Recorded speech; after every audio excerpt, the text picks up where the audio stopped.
ગુજરાતની કુલ વસ્તીના 15% જેટલી વસ્તી ધરાવતો આદિવાસી સમાજ ડાંગથી લઈને અંબાજી સુધી વિસ્તરાયેલો છે. રાજ્યમાં ભારતીય જનતા પાર્ટીના 27 વર્ષના ગુજરાતના વિકાસ મોડેલમાં પોતાના હિસ્સાનો વિકાસ શોધી રહ્યા છે. જે છેવાડાના માનવીના વિકાસની વાતો સરકાર કરી રહી છે તેની સામે પ્રશ્નો ઉઠાવી રહ્યા છે. આ ચૂંટણીમાં સરકારનો દાવો છે કે તેણે આદિવાસીઓના વિકાસની દરકાર કરી છે, ત્યારે આદિવાસી સમાજમાં પકડ રાખનાર કોંગ્રેસનો દાવો છે કહેવાતા વિકાસની ચમક વચ્ચે આદિવાસી વિસ્તારોમાં છે તો અંધારું જ. તો આવો આદિવાસી સમાજ પાસેથી જાણીએ કે તેમના મુખ્ય સમસ્યા અને મુદ્દાઓ કયા છે. ગુજરાતની અંદર બંધારણે અમને જે અધિકારો આપેલા છે એ અધિકારોનું અમલીકરણ ગુજરાતમાં નથી થયું અને એના કારણે જળ જંગલ જમીનના જે અધિકારો મળવા જોઈએ એ નથી. બંધારણે આપેલા જે શિડ્યુલ 5ના જે અધિકારો છે એ પણ હજી એનું અમલીકરણ દેશમાં અને રાજ્યમાં થતું નથી. એ અમારા મુખ્ય મુદ્દાઓ ગુજરાતની અંદર હાલમાં છે અને એની સતત રજૂઆતો અને એ બધું રાજ્યની અંદર અમે જુદા જુદા ગ્રુપો દ્વારા જુદા જુદા લોકો આ કરી રહ્યા છે, પણ છતાં એનો આજ સુધી નિવેડો હજી આવતો નથી. રાજ્યમાં આજે પણ આદિવાસી વિસ્તાર પાણી, વીજળી, શિક્ષણ, આરોગ્ય અને રોજગારી જેવી પાયાની સુવિધાઓથી વંચિત છે. આદિવાસી યુવાનોને શિક્ષણ તેમજ રોજગારી માટે શહેરોમાં પલાયન થવું પડે છે. જો આંકડાની વાત કરીએ તો આદિવાસી સમાજનો સાક્ષરતા દર કેવળ 62.5% છે, જે ગુજરાતનો સાક્ષરતા દર 78% છે. આમ શિક્ષણ અને રોજગારીના નહિવત અવસરોના કારણે સૌથી વધારે ગરીબી આ સમાજમાં જોવા મળે છે. જ્યારે બીજી બાજુ આદિવાસી સમાજ પર થતા અત્યાચારોમાં પણ વધારો થયો છે. 2021-22ના આંકડાઓમાં 17% જેટલો વધારો થયો છે. સરકારે અત્યાર સુધી આદિવાસી સમાજને લઈને જેટલા વચનો આપ્યા છે તે કેટલા અંશે નિભાવ્યા છે અને આગળ તમારી શું અપેક્ષા છે સરકાર પાસેથી કે હવે જે સરકાર આવશે એ તમારા માટે શું નવા વચનો અને નવું પરિવર્તન લાવશે?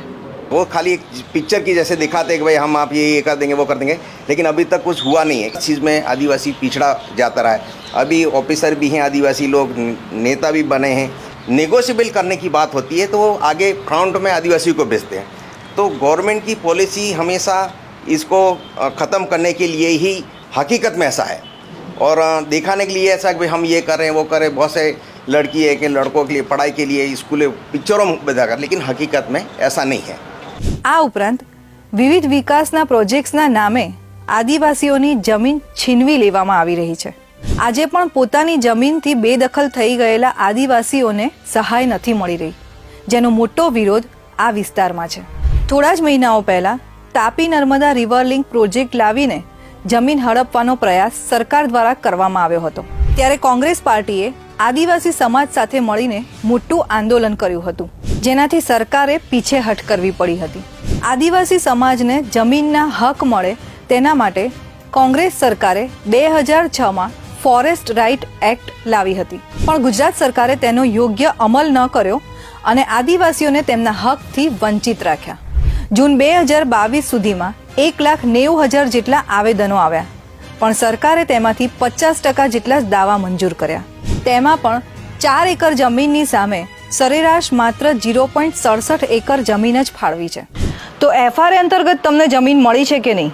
ગુજરાતમાં આંકડાની દ્રષ્ટિએ કહીએ તો 1,92,000 અરજીઓ ટોટલ દાવા દાખલ થયા. આ દાખલ થયા પછી જે પ્રોસેસ છે, ગામની સમિતિથી શરૂઆત કરી અને છેલ્લે કલેક્ટર સુધીની આખી સમિતિઓ છે અને આ સમિતિઓએ અમલીકરણ કરવાનું હતું, પણ એ પ્રમાણે ખરેખર એ જે પ્રોસેસ થવી જોઈએ એ નથી થઈ અને એના કારણે આજ સુધીમાં ફક્ત 1,82,000માંથી 80,000 લોકોને જમીનના પટ્ટા આપવામાં આવ્યા છે. આદિવાસી સમાજની મુખ્ય ફરિયાદ એ પણ રહી છે કે ભાજપ સરકારે તેમના હક એવા પૈસા એક્ટનો અમલ નથી કર્યો. વિકાસમાં તેમની ભાગીદારીમાંથી તેમને દૂર કર્યા છે. કોંગ્રેસ પાર્ટીએ આ વખતે વચન આપ્યું છે કે જો તેની સરકાર બનશે તો પૈસા એક્ટ લાગુ કરશે અને આદિવાસીઓને તેમની જમીનનો હક આપશે. કોંગ્રેસે વચન આપ્યું છે કે 5મી અનુસૂચિ લાગુ પાડશે, તો એના વિશે તમારે શું કહેવું છે? એનાથી તમને કેટલો ફાયદો થશે? આપણા ગુજરાતની અંદર ખાસ વાત કરીએ તો શિડ્યુલ 5ની અંદર આવતો આ રાજ્ય છે. શિડ્યુલ 5નું અમલીકરણ કરવામાં આવ્યું નથી. 1996માં આ પૈસા એક્ટનો કાયદો પણ બનાવવામાં આવ્યો.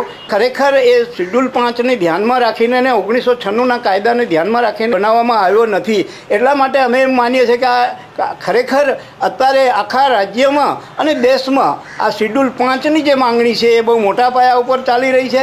એટલે જો કોંગ્રેસે આવું વચન આપ્યું છે અને કોંગ્રેસે જાહેરાત કરી છે, બીજા કેટલાક પક્ષોએ પણ અત્યારે વાત કરે છે, તો એ જો શિડ્યુલ 5નું વાત કરે તો ખરેખર અમારા ગામમાં અમારું રાજ્યનું જે સ્વપ્ન છે અમારું એ સફળ થશે. તો હવે જોવાનું એ છે કે આદિવાસી સમાજના મુખ્ય મુદ્દાઓની સમસ્યાઓમાં બદલાવ આવશે કે નહીં, તેમને તેમની હકની જમીન મળશે કે નહીં.